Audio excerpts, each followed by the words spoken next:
saiu uma matéria que discute o seguinte, mostra o seguinte, né? Tipo, diz o seguinte: pessoas que moram em altos andares de prédios envelhecem mais rápido do que pessoas que moram em andares mais baixos.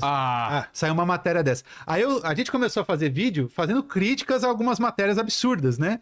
Então saiu uma matéria dessa. O Marcel quer construir um prédio de 1 quilômetro. Então o cara que mora no exatamente. Então ele...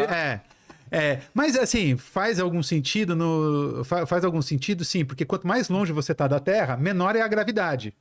Então, sendo menor a gravidade, então o tempo vai passar um pouquinho mais rápido comparativamente a quem está embaixo. Entendi. Só que, tipo, eu fiz a conta lá, e é tipo, 1 trilionésimo de segundo por ano. Pô, tá aí. Não, né? Não conta, né, pô? Não conta. Não dá pra contar vantagem. Não dá pra contar vantagem nenhuma. Não dá pra contar vantagem. O Nielson Flórida mandou aqui: se o tempo não existia antes do Big Bang, como então ele passou a existir do nada? Porque aí é o lance do Einstein, fala que são coisas que estão ligadas, né, cara? Então ele chama essa entidade, essa coisa de espaço-tempo. Então não é o espaço uma coisa e o tempo é uma coisa... É uma coisa só? É uma coisa só, espaço-tempo. Por isso que quando chega perto do buraco negro, o espaço-tempo é que é deformado. Quando você tem o Sol aqui, no espaço-tempo é que é deformado. Então não é nem o espaço nem o tempo separados, mas são os dois ao mesmo tempo. Exato. E eu vou falar, a pergunta, na raiz dela, não faz nem sentido. Porque, tipo, não faz sentido você falar em antes, eu tô falando em início do tempo. Estou falando em início do tempo, o tempo começa aqui. Existe antes. Como é que a gente define tempo? Como é que a gente define antes? Antes é antes no tempo sempre. Antes é antes no tempo. Então, se o tempo se inicia a partir... Se o tempo é criado, como o Sérgio falou, tipo, é um ente único, quadridimensional, espaço-tempo. Então, ele é criado junto ali. Isso aí. Então, não há um antes. Não existe antes. Simplesmente. O Edson Joane mandou aqui: só entrei na live agora, mas tem uma pergunta crucial pro Sacani. O tempo passa igual em todo o universo? Um ser inteligente, capaz de teorizar sobre o universo, mas que esteja em um lugar onde o tempo passa distinto daqui, concluiria que o universo tem a mesma idade que atribuímos pela teoria do Big Bang? Essa aí é legal, hein? É uma pergunta... Essa é inteira bem levando em consideração o princípio lá da homogeneidade, né, e da isotropia do universo, sim, né? Porque ele iria começar a medir a recessão de galáxias e ia chegar no mesmo, né, no mesmo ponto. Mas também vai muito de como o cara marca o tempo, né? Se a gente tá falando de um ser alienígena, como que ele marca o tempo? Ele tem que marcar o tempo igual a gente marca em anos, né? Porque a gente marca em bilhões de anos.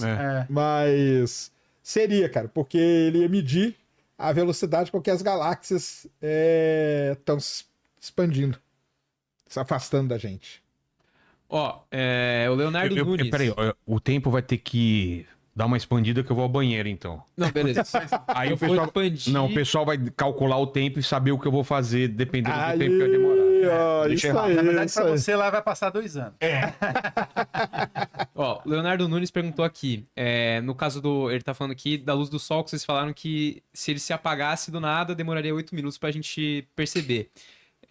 Mas isso com relação à luz. Aí ele perguntou, e com relação à gravidade, quanto tempo demoraria pra gente perceber?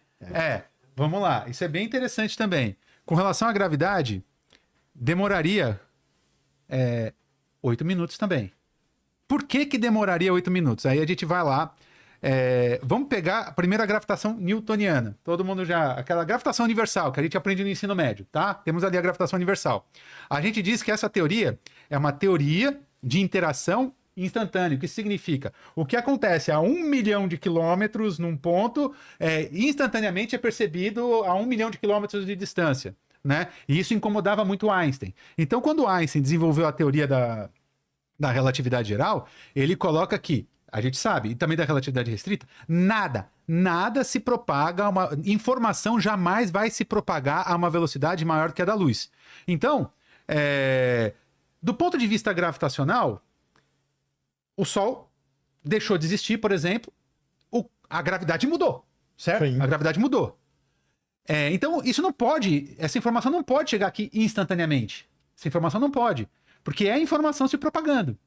Então, se ela não pode, porque isso quebraria o princípio da causalidade, ou seja, nada pode viajar a uma velocidade maior que a luz, nem mesmo informação, a informação gravitacional também não vai poder viajar a uma velocidade maior que a da luz. Então aí a pergunta vem, quem carrega então essa informação que está se propagando com relação à mudança na gravidade?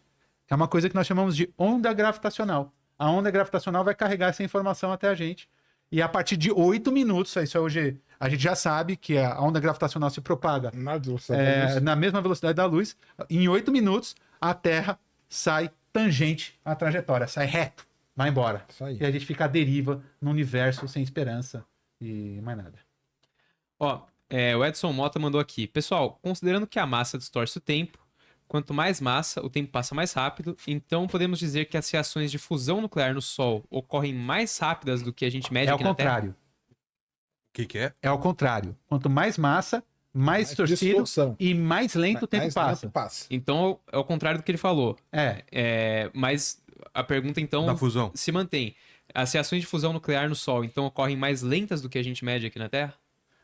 Se tratando de Sol, muito pouco. Mas assim, o que vale é quem está medindo, né? Pra gente aqui, a gente, observador distante, é a gente que está fazendo a medida, e o Sol, tipo, enfim, parece tudo muito pesado, mas enfim, do ponto de vista gravitacional, ainda ele não é nada, entendeu? Tipo, então não vai ter grandes diferenças, assim, do que no tempo de fusão nuclear ali que acontece dentro do Sol. Não vai ter grande diferença temporal. Ó, o Caian Padilha mandou uma pergunta aqui que eu esperei o Vilela voltar do banheiro pra fazer ela. Que é o seguinte, ele mandou: se acelerando a velocidade da luz o tempo para, o que acontece se a gente ficar estacionário, zero absoluto, bem no centro da expansão do universo? O que aconteceria? E o Paquito merece um aumento. Escreveu isso mesmo? Escreveu. Ah, tá. Primeira coisa que não tem centro da expansão do universo. Isso é a primeira coisa que a gente tem que tirar da cabeça de todo mundo. Perfeito. Todo mundo fala, não, o universo está expandindo a partir de que ponto? Não tem um ponto, cara. Não tem... é aqui, ó, é do lado da estrela Arcturus, aqui da onde não existe. É como se fosse isso. um balão que você está enchendo? Exatamente, é como se fosse um balão. É a melhor exemplificação que a gente tem. Imagina, põe lá, faz umas estrelinhas, o universo bidimensional ali, seria isso. Tem um centro ali? O universo é naquela superfície. Não tem centro. Então é isso aí. O universo é isso. Não tem centro da expansão. E isso está diretamente relacionado a uma coisa que ele chama de princípio cosmológico, né? Princípio cosmológico. Mas enfim. Aí qual que é a outra? Que é o que... Como que é? Um negócio por vermelho? Princípio cosmológico, não. O princípio cosmológico é o princípio que diz que o universo é isotrópico e homogêneo. Então, ele, para qualquer lado que você olhar do universo, não importa onde você esteja, você vai ver a mesma densidade de galáxia, a mesma distribuição de galáxias. Se você for para Andrômeda e olhar, vai a mesma coisa. Por quê? Se for para... Porque isso é o princípio cosmológico. Aí a gente mede isso. Isso vale? Quando você está em escala cosmológica, em grandes escalas. A melhor maneira de explicar o universo para a pessoa. O universo é igualzinho uma esponja. Sabe uma esponja? Sim. Aquilo ali é o universo. O universo é uma esponja. O universo em grande escala é uma esponja. Se eu entrar na esponja, eu vou ver buracos, vou ver tal coisa? Vou. Mas na grande escala, o universo é exatamente igual a uma esponja. É uma esponja. Então não importa onde eu esteja na esponja, para qualquer lugar que eu olhar, eu vou ver em média a mesma densidade, a mesma distribuição de fiozinhos ali da esponja. Exatamente. Agora, mas no futuro... Por isso que é escala. Se eu entrar na esponja e ficar ali do tamanho de uma formiguinha ali, aí eu vou ver um buracão desse tamanho, que é o que a gente mede aqui. A gente está dentro da esponja. A gente está dentro da esponja. Então, nós estamos num buraco, num void, que a gente chama cósmico. Só que aí o pessoal fala, mas nós estamos num buraco. Como assim é tudo igual? Porque na grande escala, pessoal. Então, toda vez que fala de universo, tem que lembrar disso. Se a gente estivesse aqui falando de quântica, a gente ia falar em outra escala, que é a escala ali da distância das partículas. Exatamente. Então tem que tomar cuidado com a escala que você está lidando. O Fernando Nel mandou um problema interessante aqui. Ele falou, uma nave com 90% da velocidade da luz, com destino próximo a Centauri. A nave tem uma bateria que dura 2 meses para luz interna dela.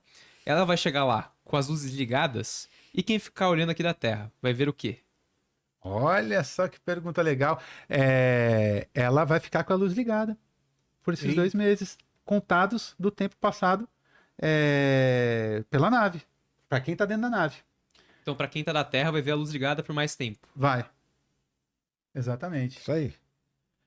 É um rastro, né? É interessante, os caras vêem umas perguntas boas, Isso cara. aí, ó. Que público Isso aí é cara. o chat da Nossa. inteligência aí. Chat é inteligente, cara. Hã? Só o apresentador que é limitado. E o Paquito. Não, eu Finge não ser eu limitado. sabo. Você finge não ser limitado. Ó, o Hugo Rock mandou aqui, muito boa live. Uma dúvida sobre o espaço-tempo. Pode um observador na Terra ver o seu próprio passado ou futuro? Ver o próprio passado, futuro? Acho que não, né? Porque teria Não. que dar a volta, né? É. Só teria se, que ser um buraco de minhoca. só se fosse o universo de Gödel. De Gödel, Onde daria. o tempo ele é cíclico. Cíclico. O tempo ele é cíclico. Aí se eu consigo observar a distâncias suficientemente grandes e distantes dentro desse universo de Gödel, eu conseguiria observar a Terra em outros tempos. Procura aí uma imagem, universo de Gödel, escreve aí pra ver. Isso me lembrou de uma outra questão, que é aquela que falavam assim, se você colocar um espelho a 400 milhões de anos-luz da Terra, você vai conseguir enxergar os dinossauros? Não, mas a gente já falou disso. Então, Teria mas que estar por causa 30 disso milhões, né? aqui. Assim, 30 pra luz ir, 30 pra luz então, voltar, nesse caso, não 60. seria possível o cara enxergar o passado dele se tivesse um... Vai e volta a imagem. Entendi. Que doideira. Por exemplo, vamos pensar aqui. Põe um espelhinho. Tem que ser bem longe, tipo a 1 ano-luz. Uhum. Põe o espelho a 1 ano-luz. Aí eu lanço. Tira uma luz daqui. Tira uma Vai luz demorar dali. um Ela vai ano demorar pra ir, um ano pra ir. E um ano pra E voltar. um ano pra voltar. Então, tipo, essa luz que eu tô atirando daqui, essa informação que eu tô atirando daqui, aí ela vai voltar depois de, 2 anos, ela vai demorar 2 anos, então a imagem que eu vou ver daqui é a imagem, E um passado. passou para mim 2 anos, então a imagem que eu vou estar vendo é de 2 anos para trás pro meu presente aqui. Acho que sim, né? Faz sentido isso, me parece que faz sentido. É que Eu nem tô no pondo errado Contato. aqui, Sérgio. Não, é No isso. Contato, a primeira imagem que os caras captam é de um discurso do Hitler. Sim, Só que quando eles. Quando verdade. chega aqui, a gente já tá no tempo atual, entendeu? verdade, Isso, verdade. Mas aí é aquele lance de que tudo que a gente tá falando, as ondas estão se propagando pelo universo. Estão indo, né? Estão indo. Então indo. Por exemplo, esse nosso papo aqui vai chegar lá em Próxima Centauri daqui 4 anos. Aí eles vão chegar e vão... Quanta merda que os caras estão falando. Olha essa. Sabe de nada, Os caras né? não sabem nada, velho. Eles não sabem da onda J. Eles não sabem do buraco Jebberberg. Que muda toda essa Coitado teoria. desses caras, O buraco Jebberbers. É isso mesmo. Esse buraco é interessante. Jebberbers. Ó, o João Henrique mandou uma aqui que eu acho que não tem muito a ver com tempo, mas vamos ver se vocês podem resolver aqui a dúvida dele. Ele perguntou o seguinte, que tá escrito em grego arcaico aqui, tá bem difícil de traduzir. Mas pelo que eu entendi é o seguinte, ele perguntou se o átomo, a maior parte do átomo na verdade é vazia, como é que os objetos são densos? Como é que os objetos podem ser densos? Eu entendi. Se a maior parte do átomo É ela vazia, é ele- vazia, Ele tá pensando em você juntar um monte de átomos, você tá juntando um monte de vazio. cara, é vazio dentro de uma escala Isso aí, que é é escala. quântica, né? Na É uma escala questão de quântica ele escala. pode ser, isso aí. Então, tipo, nunca dá pra gente querer comparar aquilo que tá em nível de escala quântica com o nível de escala macroscópica. Isso A gente aí. não pode, não, porque é vazio ali, então não pode ser denso aqui. Não, peraí, ali É é que nem- escala quântica, é outra coisa. O universo, as coisas estão muito longe, mas se eu tivesse afastado o suficiente pra ver aquilo numa distância, parecia que tá tudo uma coisa só. É a esponja, ué. É a esponja, exatamente. Você quer uma coisa, por exemplo, como isso que você tá falando é bacana? Vai pra um lugar assim, onde o céu é maravilhoso, tipo, você consegue enxergar a faixa do centro da galáxia. Quando você olha, você vai olhar, tipo, a impressão que a gente vai ter é que Tem uma nuvem. uma densidade de matérias gigante. Mas, meu, Você põe um pontinho de telescópio outro ali, você vai ver que já tem distância. milhares de anos-luz, Isso. um pontinho do outro que parece estar do lado pra gente aqui, né? Exato. Ó, o Hernande Brandão, ele mandou, boa noite, Sérgio. Explica o que seria um motor de dobra espacial e como ele se encaixa nesse contexto. Dobra Ele espacial. dobra o espaço. Ele dobra o espaço-tempo, cara. É aquilo ali, ó, que é o motor de dobra. Ah, tá. Ele vai abrindo buracos de minhoca. Ele eu acho dobra. que sim, eu já ouvi falar disso aí, só Ele que eu nunca dobra parei pra o espaço- estudar. tempo Mas pra eles têm pilotar. dobra 5, dobra 6, né? Aí eu não entendi. Aí é o... Não, mas aí é não, outra é o ARP, coisa. né? Aí é o ARP. O ARP eu não lembro qual que Aí é. a é ideia. é outro conceito. Mas o de dobra espacial é você dobrar o espaço-tempo e poder viajar de um ponto para o outro rapidamente. Basicamente buracos de minhoca. Um buraco né? de minhoca, é isso Buracos mesmo. de minhoca. E tem a teoria nos livros lá da fundação do Asimov, que eles trabalham com gravidade, né?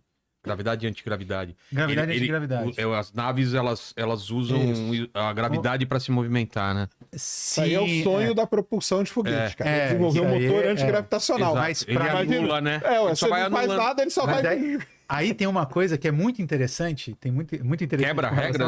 Não quebra regra nenhuma, né? Mas na verdade hoje a gente não tem previsto nem do ponto de vista teórico, porque a manipulação, veja, a gente tem algumas forças fundamentais. Vou falar aqui, por exemplo, da eletromagnética. A gente de alguma forma consegue manipular a força eletromagnética. A gravitacional a gente não consegue manipular. Isso aí. Então, por quê? Porque a gente não consegue, ainda do ponto de vista teórico, primeiro, a gente não tem um entendimento claro ainda sobre o que é gravidade, e a gente ainda parece estar distante de uma teoria de unificação, onde a gente... Sonho. Que é o sonho. Que é encontrar uma partícula da gravidade. Teoria do tudo? Encontrar partícula, que seria encontrar partícula da gravidade, que seria tipo a quantização da gravidade. Quando a gente conseguir encontrar isso, aí vai ser um primeiro passo para a gente começar a entender quando ou se. Hã? Quando a gente encontrar o se. Eu acredito num quando.